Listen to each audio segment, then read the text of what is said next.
The morning had started like any other for Daniel Hardman, CEO of Hardman Enterprises, a multi-billion-dollar software company that ran like clockwork but felt cold as steel. His schedule was packed, his meetings rigid, and his world, mechanical. Since his wife passed away 3 years ago, Daniel had become a man of routine. He hadn't smiled in months. Not genuinely, not until she walked in. It was 8:29 a.m. His assistant Lisa buzzed in nervously, "Sir, you might want to see this. There's a little girl here asking to meet you.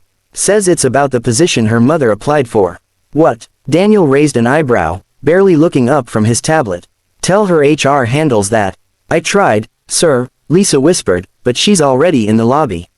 She says her mom is too sick to come, so she came instead." Daniel sighed. He didn't have time for this. But something tugged at him, a string he hadn't felt pulled in years.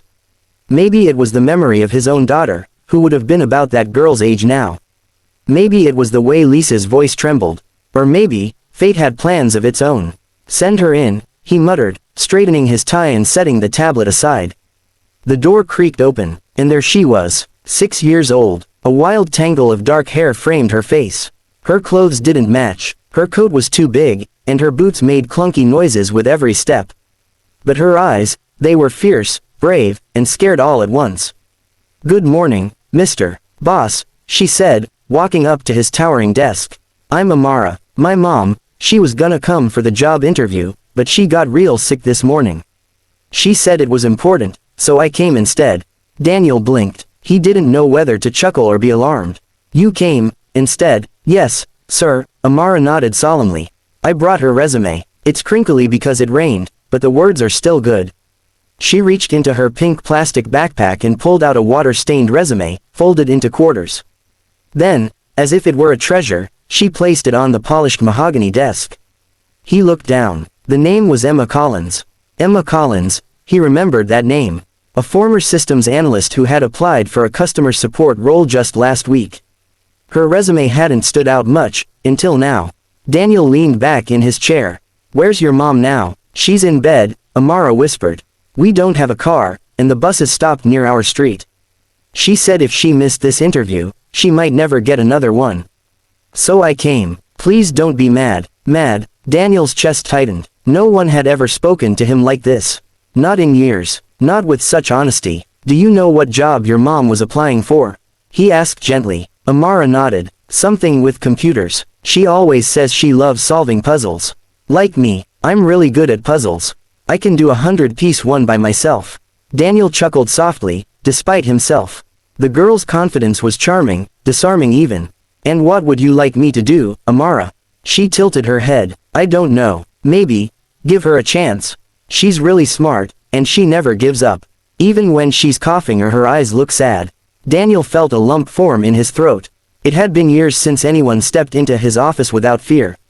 Since anyone reminded him of what humanity looked like. "Do you go to school, Amara?" "I do, but today's Saturday," she said, puffing her chest. "And I had to be brave. Like my mommy always tells me." He stood slowly, walked around the desk, and knelt beside her. "You've already done something braver than most grown-ups I know." Her face lit up, and for a second, Daniel saw the flicker of hope, pure, raw, and life-changing. "I'll tell you what," he said. "How about I come meet your mom myself?" Amara's eyes widened. "Really? You'd come to our house?" "If she's too sick to come to me," he smiled gently, "then I'll go to her." That same afternoon, Daniel canceled all his appointments. His driver took him to a small apartment on the east side of town. It was run down, but clean. The moment Emma Collins opened the door, pale, exhausted, confused, Daniel introduced himself. She nearly collapsed in shock. You're the CEO," she stammered, clutching the doorframe. He nodded. "And your daughter made a very strong case for you today." Tears welled in Emma's eyes. "She went all the way to your office." "Yes, and I've never seen anyone so brave." The two sat in her tiny kitchen. Daniel asked her questions, reviewed her real-time system on the laptop, and within 20 minutes, he offered her a probationary job in the company's systems improvement division. "You're giving me a chance," Emma whispered. "No," Daniel smiled. "Your daughter gave you this chance. I'm just smart enough not to miss it."